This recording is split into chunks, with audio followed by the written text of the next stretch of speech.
साथियों नमस्कार। मेरा चैनल बगलामुखी धाम 7 लाई में आपका स्वागत है, अभिनंदन है।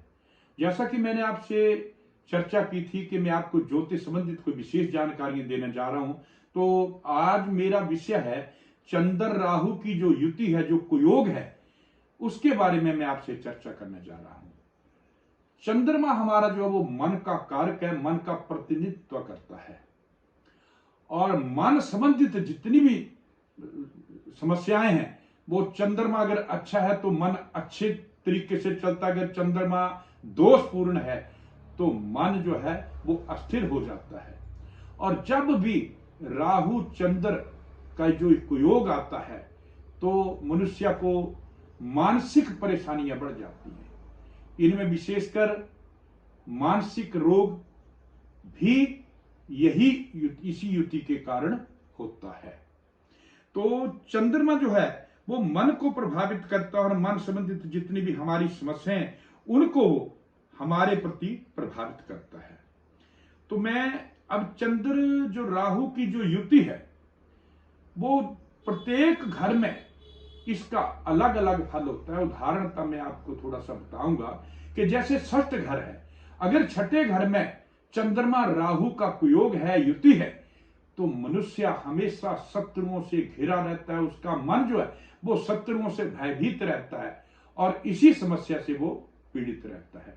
तो मैं अब चर्चा करूंगा कि जैसे प्रथम घर में जब चंद्रमा और राहु का योग होता है तो मनुष्य मानसिक परेशानी, यहां तक कि डिप्रेशन जैसी या पागलपन की समस्याएं पैदा करता है। वही चंद्र और राहु का कुयोग जब द्वितीय भाव में होता है तो जो जातक है, मनुष्य है, उसकी वाणी अप्रभावित हो जाती है। अर्थात उसकी वाणी में कोई भी प्रभाव नजर नहीं आता है। उसकी बातें जो होती है वो बचकाना तरह की होती है, जिसके ऊपर कोई विश्वास नहीं करता है।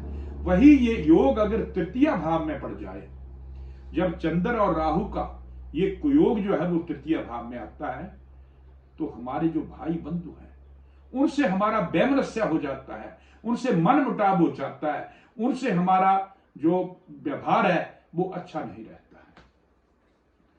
अब चंद्रमा का स्थान कौन है? चतुर्थ स्थान है। चंद्रमा चतुर्थ स्थान का कारक है, द्योतक है। जब ये चंद्रमा राहु से पीड़ित होकर चतुर्थ स्थान में पड़ता है तो हमारी माता को परेशानी या माता से वैमनस्य, ये दोनों बातें हमारे से घटती हैं। हमें आंतरिक सुख की कमी रहती है, आंतरिक दुख है वो बढ़ जाता है और हमारा मन घर से बाहर निकलने के लिए नहीं करता। अर्थात ऐसा जातक मनुष्य घर में ही पड़ा रहता है। और यही कुयोग जब पंचम में आता है, जहां से हम विद्या बुद्धि के बारे में जानते हैं, तो सर्वप्रथम हमारी जो एजुकेशन है, जो पढ़ाई है, उसमें हमेशा अधूरापन रहता है, हमें उस विद्या का कोई लाभ नहीं मिलता है। ये चंद्र और राहु के कुयोग का एक विशेष कारण है। और हमारी जो संतान है उस संबंधित भी हमें चिंता देता है।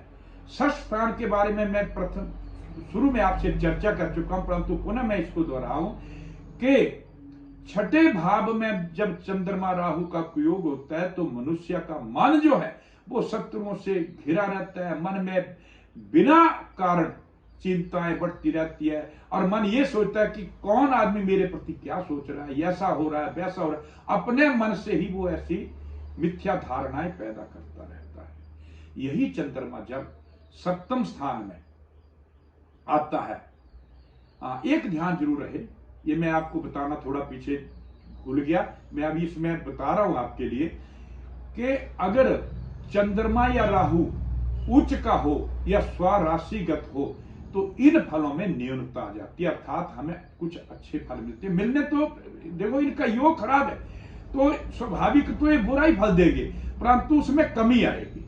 तो मैं सप्तम घर की तरफ आ रहा हूं। जब सप्तम स्थान में राहु और चंद्र की युति होती है तो हमारे विवाहिक जीवन को विचलित कर देता है ऐसी युति। और जो हमारी पत्नी है, या तो वो बीमार रहेगी या उससे हमारा मन मुटाव रहेगा, या किन्हीं कारणों से अगर ज्यादा खराब हो तो तलाक संबंधित समस्याएं भी पैदा हो जाती हैं। अब मैं 8वें घर के बारे में आपसे चर्चा करूंगा, जिसमें अगर यही योग जो है वो पड़ा हो तो मनुष्य को गुप्त रोगों से पीड़ित होना पड़ता है। भाग्य स्थान में आकर राहु चंद्र का योग जो है वो पिता संबंधित चिंताएं देता है। जब यही योग 10वें स्थान में पड़ता है तो हमारी नौकरी या कार्य या व्यापार ये बार बार बदलता रहता है, उसमें स्थिरता नहीं रहती है, हम अस्थिर रहते हैं।